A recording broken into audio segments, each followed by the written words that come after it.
محمود خان اچکزئی بھی اپوزیشن کی سیٹوں پر یا پی ٹی آئی کے جو ممبران بیٹھے تھے ان نشستوں پر بیٹھ گئے. کسی نے اپنے پرانی اتحادی میاں نواز شریف کے ساتھ، شہباز شریف کے ساتھ یا سابق صدر آصف علی زرداری کے ساتھ کوئی سلام دعا نہیں کی. نہ صرف یہ، مولانا فضل الرحمان نے تو یہ بھی اعلان کیا کہ وہ کسی بھی جو انتخاباتی پروسیس ہے اس میں حصہ نہیں لیں گے. اس کا مطلب ہے کہ کل قومی اسمبلی کے اسپیکر اور ڈپٹی اسپیکر کا انتخاب ہوگا تو مولانا فضل الرحمان اس کا حصہ نہیں بنیں گے یا جے یو آئی اس کا حصہ نہیں بنے گی. کل جو اسپیکر کی نشست ہے اس پر مقابلہ مسلم لیگ نون کے ایاز صادق اور سنی اتحاد کونسل کے عامر ڈوگر کے درمیان ہے. ڈپٹی اسپیکر کی نشست پر مقابلہ پاکستان پیپلز پارٹی کے غلام مصطفیٰ شاہ اور جنید اکبر کے درمیان ہے. اس کے علاوہ وزیر اعظم کے انتخابات 3 مارچ کو ہوں گے. اس کا شیڈول جاری ہو گیا. کل سے نامزدگی فارم وصول ہوں گے، وہ داخل ہوں گے، اور اس کے ساتھ ساتھ صدارتی انتخابات کے حوالے سے بھی الیکشن کمیشن آف پاکستان کی طرف سے کل شیڈول جاری کرنے کا اعلان ہو چکا. یہ ساری صورتحال جو آئینی تقاضے ہیں وہ تو پورے ہوں گے.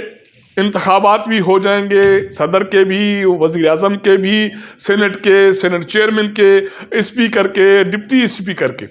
لیکن ایوان میں جو ایک ماحول بنا یا اسلام آباد میں ایک خوف اور ہراس کے جو سائے منڈلا رہے ہیں، اس کے اثرات آنے والے دنوں میں ملکی معیشت پر، سیاست پر جو پڑنے جا رہے ہیں وہ کسی سے ڈھکے چھپے نہیں ہیں.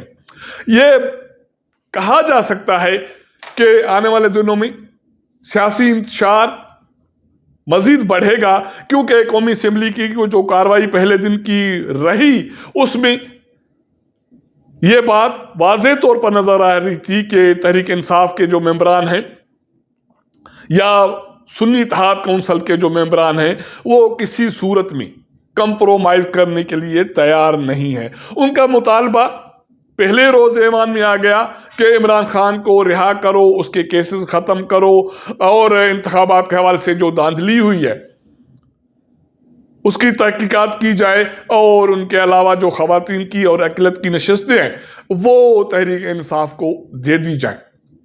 یہ مطالبات عمر ایوب نے کیا اور بیرسٹر گوہر نے کیا، اور ان کا یہ کہنا تھا کہ تحریک انصاف کے علاوہ، یا یہ کہا جا سکتا ہے کہ تحریک انصاف اور باقی جو اپوزیشن کی اب جماعتیں ہیں جس میں اب جے یو آئی بھی شامل ہو گئی ہے، اس میں محمود خان اچکزئی بھی شامل ہو گئے ہیں.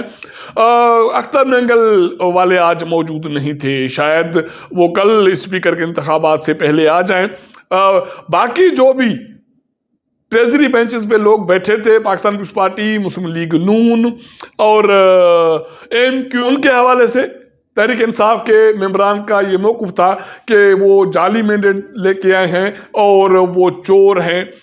نہ صرف اتنا، جب سابق وزیر اعظم میاں نواز شریف جب ممبران کے رول پر دستخط کرنے جا رہے تھے تو تحریک انصاف کے ممبران نے چور چور کے نعرے لگائے، اور اس کے علاوہ اس پر پانی کی بوتل پھینکی گئی اور ماسک پھینکے گئے، اور کافی جو تحریک انصاف کے ممبران تھے وہ عمران خان کی ماسک بھی پہن کے آئے تھے، اور انہوں نے اس وقت خاموشی اختیار نہیں کی جب تک میاں نواز شریف یا شہباز شریف ایوان سے رخصت نہیں ہوئے. حالانکہ یہ الگ بات ہے کہ پاکستان پیپلز پارٹی والوں نے کسی حد تک ان کو ٹف ٹائم دینے کی کوشش کی.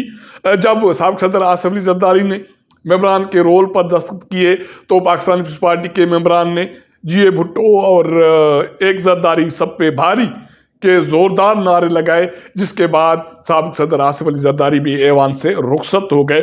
اب یہ ایوان کے پہلے دن کی کارروائی تھی، اور یہ سارا نقشہ بتاتا ہے کہ آنے والے دنوں میں اس ایوان میں کیا ہونے جا رہا ہے. جو حکومت بنے گی وہ کس طرح قانون سازی کرے گی، یا یہ ایوان عوام کے لیے ریلیف کے حوالے سے، بجٹ کی تیاری کے حوالے سے، قانون سازی کے حوالے سے کیا کردار ادا کرے گی، یہ ایک بڑا سوال ہوگا سیاستدانوں کے لیے، ریاستی اداروں کے لیے۔ اگر ان اسٹیک ہولڈر نے ہوش کے ناخن نہیں لیے تو ایک خطرناک صورتحال پیدا ہونے جا رہی ہے۔ اب تک کے لیے اتنا۔ اگر ہمارا یہ ولاگ آپ کو پسند آئے تو اپنے دوستوں کے ساتھ ضرور شیئر کیجئے گا، اپنا فیڈ بیک دیجئے گا۔ آپ کے ساتھ ملاقات کریں گے اگلے پروگرام میں، تب تک اجازت دیجئے گا۔ اللہ حافظ۔